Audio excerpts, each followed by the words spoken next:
mu kaweefube w'okunoonya ensimbi okugulira abantu b'e Karamoja emmere, gavumenti ya Uganda yeetaaga obukadde bwa $7,200 nga zibalirirwamu obuwumbi 261. The 6-pillar response requires 84.8 of the period of December 2026. $12.16 million is currently available, leaving an initial financial gap of $72.64 million. It's worth about $84 million, and the government has committed about $12 million, which is in the food that is being distributed across Karamoja. And so, you rightly said, we have an unfunded gap of about 80%. Kusinzira ku Minisita w'ebigwa bitalaze Samuel Ngora, abantu 47,000 e Karamoja tebalina kyakulya, ate nga 10,000 z'abaana abato bayinza okuzingama kubanga tebalina kyakulya. Ladies and gentlemen, Karamoja is facing a serious food and nutrition crisis where approximately 473,000 people, 32% of the region of 1.49 million people, are facing several food shortages. 581,000 people are at the risk.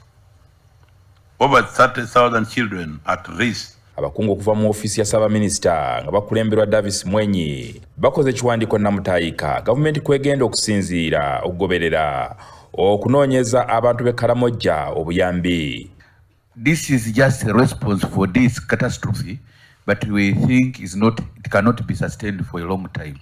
As we think for the immediate response, we must also be alive to what comes thereafter. As you mentioned, Chair, this firefighting it needs to be planned for. We need to end this kind of situation. That's why now we're talking about emergency.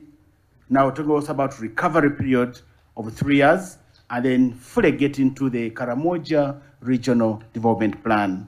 The entire region, about 32% of the population are already in crisis. That is IPC 3 phase. And the figures of 30, those who are have severe acute malnutrition. The 91, those who are in moderate acute malnutrition. Minisita Samuel Ngora asinkanya abagabi b'obuyambi n'abasaba okuyambako gavumenti ya Uganda okugulira abantu b'e Karamoja emmere. I therefore wish to appeal to the partners to make specific time-bound commitment through a monitoring contribution. If I speak to the Irish example, we are funding the work that WFP is doing on anticipatory action. We are funding the work that WFP is doing on SAGE and on school feeding. The resident coordinator has recommended to allocate 10 to 15% of the second tranche of the Uganda Humanitarian Fund, the US funding through OCHA.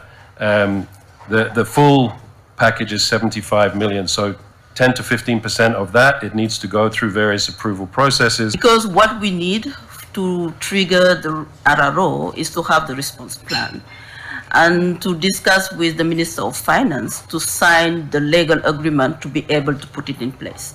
So with this RRO, we are able to mobilize up to 10% of the undisbursed balance in the portfolio. Caritas Uganda are mobilizing resources, both financial and food.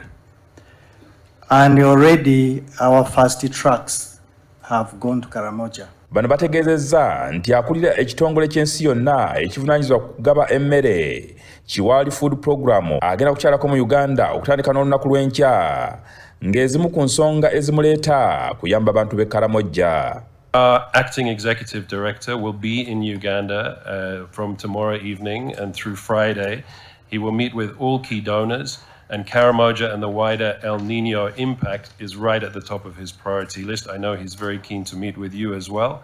Wetwogera nga gavumenti ya Uganda yatandika okusindikira abantu b'e Karamoja emmere nga yasookera Kabon, Kotido, Moroto, Nakapiripiriti na Paaka ewagambibwa nti we wali abantu abasinze okukosebwa.